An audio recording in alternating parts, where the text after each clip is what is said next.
একখানা মাছ দিয়ে রান্না করে ফেলবো এক কড়াই তরকারির। সঙ্গেই থাকুন, সম্পূর্ণ ভিডিওটা দেখতেই থাকুন। ফ্রিজে কোনো মাছ ছিল না, দেখলাম কি একটাই মাছ আছে। এখন কি করা যায়, একটা মাছ দিয়ে ভেবেচিন্তে এই বুদ্ধিটা নিয়ে নিলাম। হ্যালো এভরিওয়ান, আসসালামু আলাইকুম। কেমন আছেন সবাই? আশা করি সবাই ভালো আছেন। তো আমি কিভাবে রান্না করব সঙ্গেই থাকুন, পুরো ভিডিওটা দেখতে থাকুন। একখানা মাছ আমি ভালো করে কেটে ধুয়ে পরিষ্কার করে নিলাম। তারপরে আমি মুগের ডাল দিয়ে যে রান্না করব, মুগের ডালটা ভেজে নেব। মুগ ডালটা ভেজে নিলে কিন্তু মানে খেতে বেশি ভালো লাগে, আর একটা ঘ্রাণ ঘ্রাণ হয়, এই জন্য বেশি ভালো লাগে। তো মুগ ডালটা ভালো করে আমি ভেজে নিচ্ছিলাম। দেখেন কি সুন্দর কালার চলে আসছে একটা ভাজার পরে। তারপরে এখন আমি বসিয়ে দিব মাছ রান্নাটা বসে আমি পেঁয়াজ মরিচ দিয়ে দিলাম। আমি কিন্তু কাউকে রান্না শেখাচ্ছি না, আমি যেভাবে রান্না করছি সেটাই আপনাদের সাথে শেয়ার করছি। আর এটা কিন্তু আমি যখন বাসায় ছিলাম তখনকার ভিডিও। এখন তো আমি গ্রামের বাড়িতে চলে আসছি, ঠিক মতো মানে ফোনে ভিডিও ছাড়তে পারতেছি না, সময় দিতে পারছি না। পেজের অবস্থা একদমই ডাল খিচুড়ি হয়ে যাচ্ছে। তো চেষ্টা করবো ইনশাল্লাহ সামনের মাস থেকে মানে ধৈর্য ধরে কাজ করার জন্য। কিন্তু বাসায় যতটা সময় পাওয়া যায় আর কি, গ্রামের বাড়িতে সেটা হয়ে ওঠে না, মানে নানান কাজে ব্যস্ত থাকা হয়। বাসায় কিন্তু আমি একা সব কাজ করতাম, আর গ্রামের বাড়িতে কিন্তু আমার শাশুড়ি করে, আমি শুধু তার সাথে একটু আগানো জোগানো করি, মানে তেমন একটা কাজ করতে হয় না। তারপরও সময় যে কোন দিক দিয়ে চলে যায় বোঝাই যায় না। আর বাসা বাড়িতে একা একা করতাম কাজ, কিন্তু একটা গুছালে ছিল কাজ, আর মনে হয় সারা বিকেল সময় পার হয় না, ফোনে অনেক সময় দেওয়া হইতো। আর গ্রামের বাড়িতে সময়ই পাই না ফোনে ভিডিও ছাড়ার জন্য, কিসের জন্য যে কোন দিক দিয়ে টাইম চলে যায় টেরই পাই না। তো আমি যেভাবে রান্না করলাম আপনারা দেখতে থাকুন।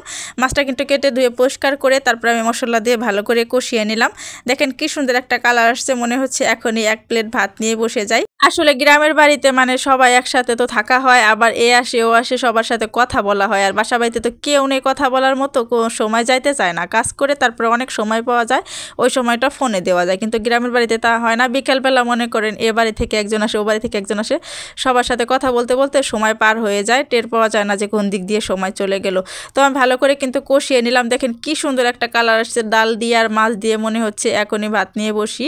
তো এখন ভালো করে কিন্তু কষাই এনেছি। কষানোর পর আমি কিন্তু আবার পানি দিয়ে দিব। দেখেন কি সুন্দর ভাজা ভাজা করে নিলাম।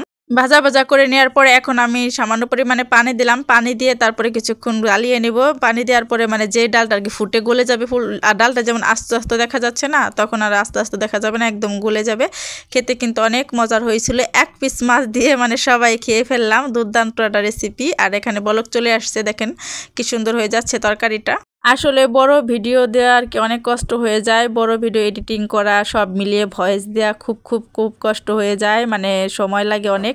আর ছোট ভিডিওগুলো কিন্তু অনেক সহজ, কিন্তু আগে বড় ভিডিও সপ্তাহে একটা দিলে বা সপ্তাহে দুইটা দিলে হয়তো, আর এখন নাকি রেগুলার দিতে হবে, না পারলেও একদিন পর পর নাকি দিতেই হবে। অনেক কষ্ট হয়ে যাচ্ছে, তারপরে চেষ্টা করছি ইনশাল্লাহ, আল্লাহ পাক যা করেন। তো আমার রান্না কিন্তু প্রায় শেষ পর্যায়ে হয়ে আসছে। পুরো ভিডিওটা ভালো করে করতে পারি নাই, যেটুকু করলাম সেটাই আপনাদের সাথে শেয়ার করলাম। মাশাআল্লাহ অনেক সুন্দর একটা কালার আসছে। আমার রান্না কিন্তু শেষ। সবাই ভালো থাকবেন, আল্লাহ হাফেজ।